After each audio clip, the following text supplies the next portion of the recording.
In Chapter 10, we'll be looking at persuasive messages. So our objectives are to describe the relationship between credibility and persuasion, explain the AIM planning process for persuasive messages and the basic components of most persuasive messages, and then explain how the tone and style of persuasive messages impact their influence.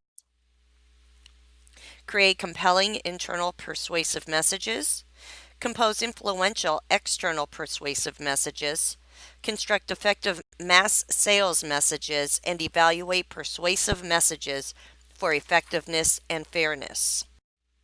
So those are our topics this chapter will cover. While credibility is critical to all business communications, its importance is heightened for persuasive messages. By definition, persuasion implies that you are communicating with someone who does not think or feel the same way as you do. So your goal is to help your audience members identify with and find merit in your positions. If they question your credibility, they are unlikely to carefully consider your ideas, requests, or recommendations. Persuasion is becoming more difficult as we live in a time of increasing mistrust. Michael Mislansky, one of the leading corporate communications experts, has labeled this the post-trust error, PTE. In this chapter, we sort through the sum of the basic principles of persuasive writing and identify effective strategies for the PTE. Persuasion involves extensive planning, analyzing your audience to understand their needs, values, and how they are influenced, developing your ideas as you wrestle with the complicated business issues at hand, and creating a message structure that most effectively reduces resistance and gains buy-in. Many effective business communicators spend weeks and months learning about their target audiences, gathering information, and piecing together persuasive messages. To convince others to modify their own idea and accept yours, you need to show that you care about them and that your ideas fit into their interests. Approaches for doing so include persuade through shared purpose and shared values.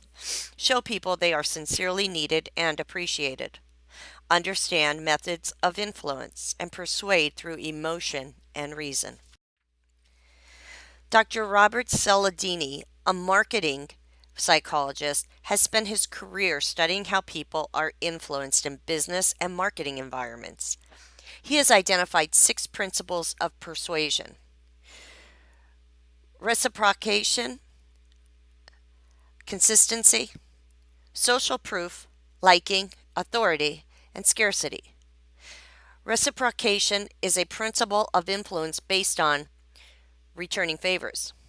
As defined by Cialdini, we should try to repay in kind what another person has provided us. Consistency is based on the idea that once people make an explicit commitment, they tend to follow through or honor that commitment. In other words, they want to stay consistent with their original commitment.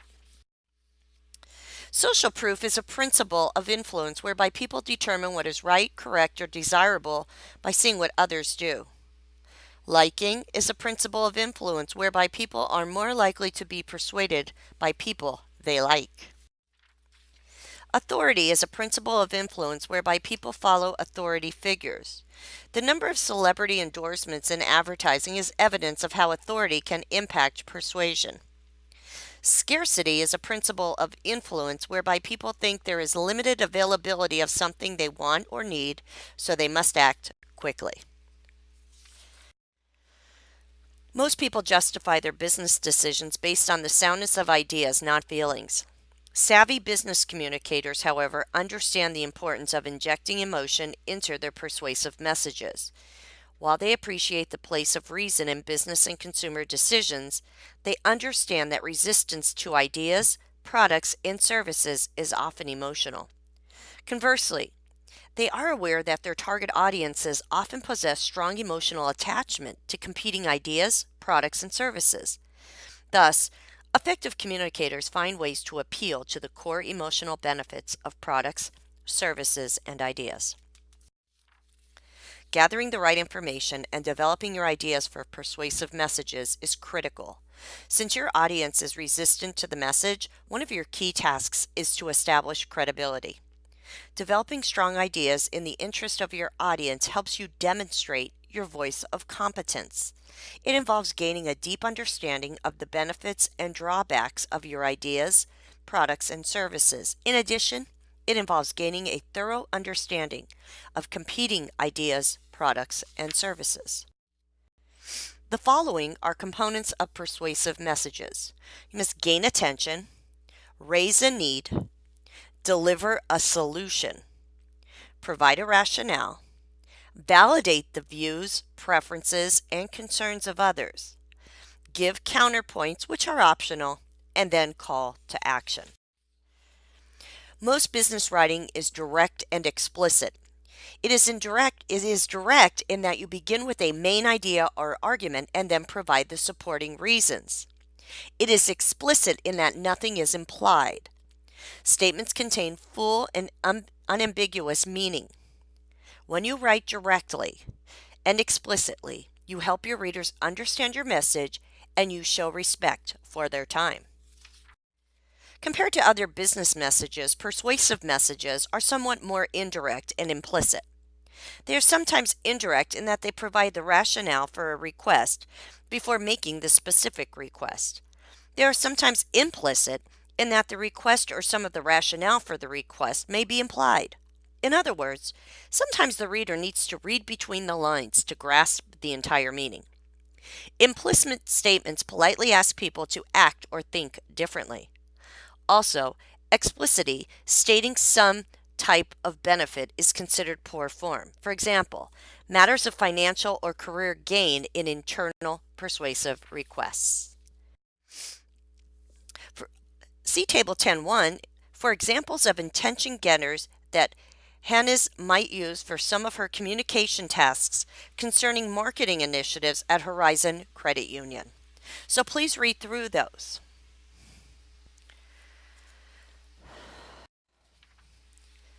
The tone for persuasive messages should be confident and positive, yet at the same time avoid exaggeration or hype.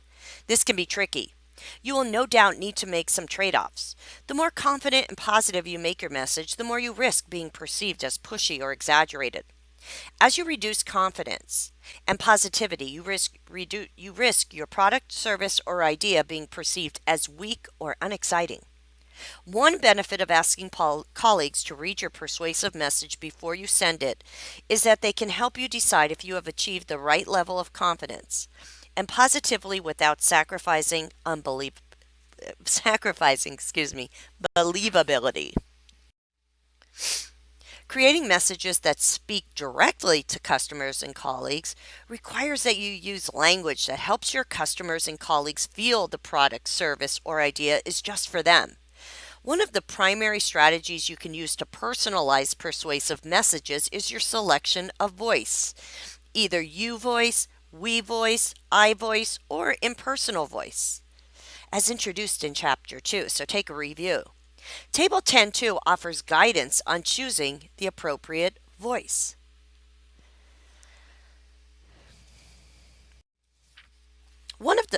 Here's the we voice.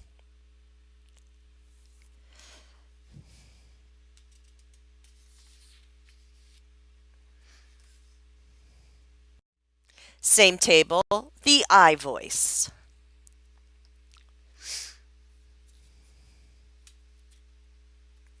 So please be sure to review each one of these.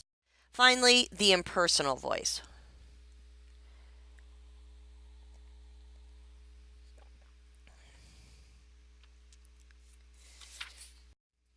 Another method of personalizing a message is to make your statements tangible. By definition, tangible means something can be touched, it's material or substantial. In a business communication context, making the statement tangible implies that the readers can discern something in terms that are meaningful to them. This allows the reader to sense the impact on a personal level. Table 10.3. You can achieve a tangible feeling by combining you voice with with being specific. See Table 10.3 here for examples of messages that Hannes is working on for the credit union. So the less effective and more effective. And the why.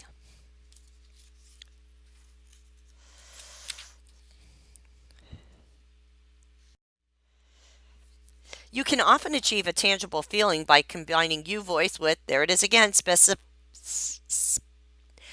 by being specific. Specificity. I can't pronounce the word. Shame on me. It's just not coming out right today. So there's more examples of making tangible statements in table 10.3. Sorry, I have a cold. In persuasive messages, you have somewhat more license to write creatively as well. Focus on using action-oriented and lively words to achieve a sense of excitement, optimism, or other positive emotions.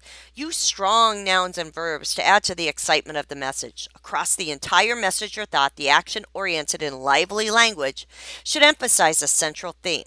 See Table 10.4 in front of you there for examples from documents Hannah's is working on for 2 of her projects. Take note of the less effective and the more effective.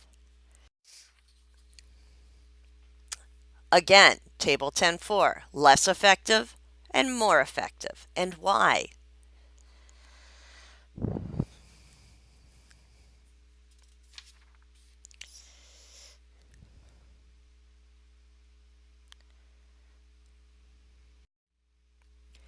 As you display more confidence in your idea, product, or service, you can more effectively influence your audience. Effective persuaders provide compelling and simple reasons for action. They should show confidence in these ideas as illustrated in Table 10.5 up in front of you. Again, with examples from 2 of Hannah's projects. Emotionally, the writer's confidence allows the audience to gain confidence in the message. So read through the less effective and more effective, and the whys. The same with these less effective and more effective.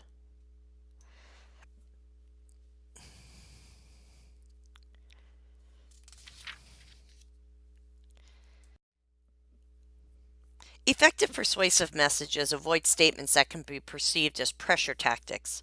Hard sells are increasingly ineffective in a PTE, especially in written format. Compare Hannah's less effective and more effective persuasive statements in Table 10.6, all of which you will see again in our messages located later in the chapter. So this is emphasizing choice.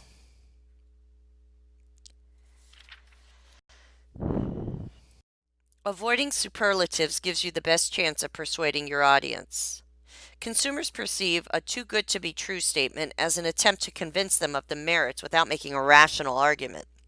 Such statements are ineffective because they suggest an inherent bias that ruins the integrity of the communicator.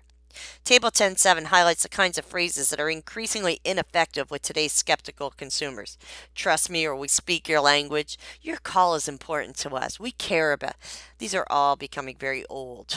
The post-trust era. We give you guaranteed results. What you need to understand is this was taken out of context, aren't they always? Are you concerned about the security of your family? And the type of post-trust error statement that is being made. The Table 10.8 contrasts messages from Hannah's projects that persuade with and without exaggeration. So exaggerations and superlatives, less effective versus effective.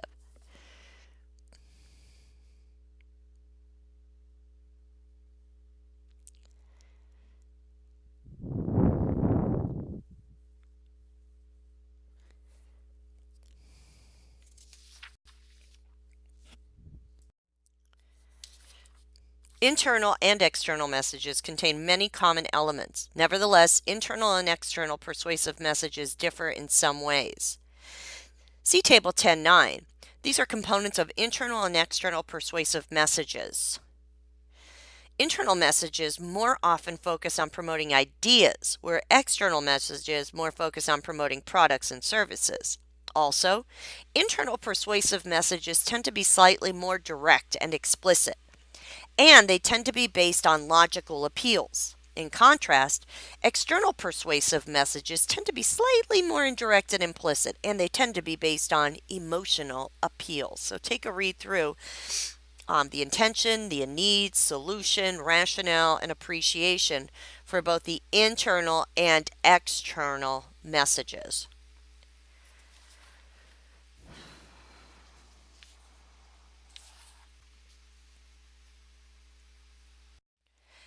and the counterpoints and actions for both internal and external messages.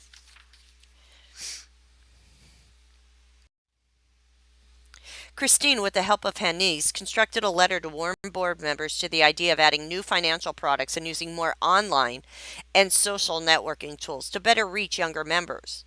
In the less effective message in front of you, Christine is generally positive. However, she shows little confidence in the new ideas. The message generally contains short, dull, and non tangible comments. In recent years, many credit unions have memberships because younger individuals are not attracted to credit unions, particularly discerning. Take a read through this um, upcoming meeting. We need to consider changes. The rationale is very non-specific, fails to show validation of any perspectives, concludes with non-specific action, and the tone is very bossy.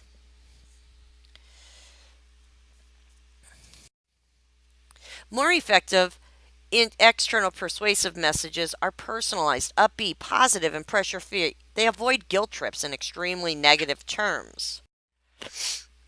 Even if you are not in a marketing position, you may participate in developing mass sales messages. Messages sent to a large group of consumers and intended to market a particular product or service. A secondary benefit of mass sales messages is that even when consumers do not respond with immediate purchases, these messages can raise a company's brand awareness. Consumers may keep the company in mind when making a purchase at a later time. Remember, you gain attention, generate interest, build desire, call to action. Most effective sales messages contain a central sales theme. Like other messages, sales messages are strongest when they contain a coherent, unifying theme that consumers can recognize quickly. Your colleagues and the clients who know you will grant you a window of 30 seconds or so to provide your main point. But recipients of mass sales messages may give you only a few seconds. Thus, your sales message should stick to a single recognizable theme that resonates within seconds. Figure 1010, you can see a mass sales message that Hannes and her colleagues created to promote the credit union's auto loans. In this message, the central selling theme is price. Better Horizons Credit Union's auto loans cost less than dealer financing. Look at that great table. Love that. Gains attention, increases interest with the information very simply presented. The next paragraph builds a desire and then calls to action. Always carefully review your persuasive messages, particularly because almost all of them will be high stakes communications. They could potentially provide you with more professional opportunities and enhance credibility, or they can close off future opportunities and diminish your credibility. Likewise, because you are a representative of your organization, your persuasive messages may raise or decrease customer loyalty, revenues, and brand value. Do the following before sending a persuasive message. Get feedback and reread. Apply the FAIR test.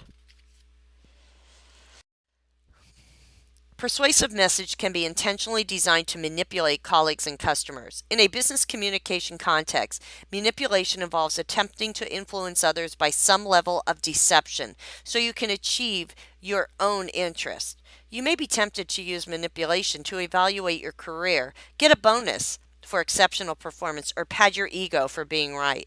By applying the FAIR test, you can avoid sending persuasive messages that manipulate others.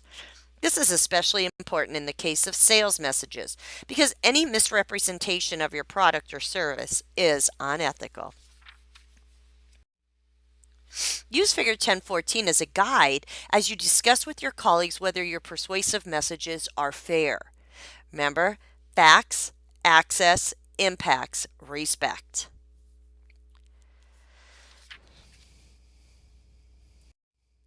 After studying this chapter, you should understand the following: the relationship between credibility and persuasion, the components of persuasive messages, tone and style, internal and external persuasive messages, mass sale messages, and effective and fair persuasive messages. So that ends our discussion on Chapter 10. Please post any questions you may have to the discussion board.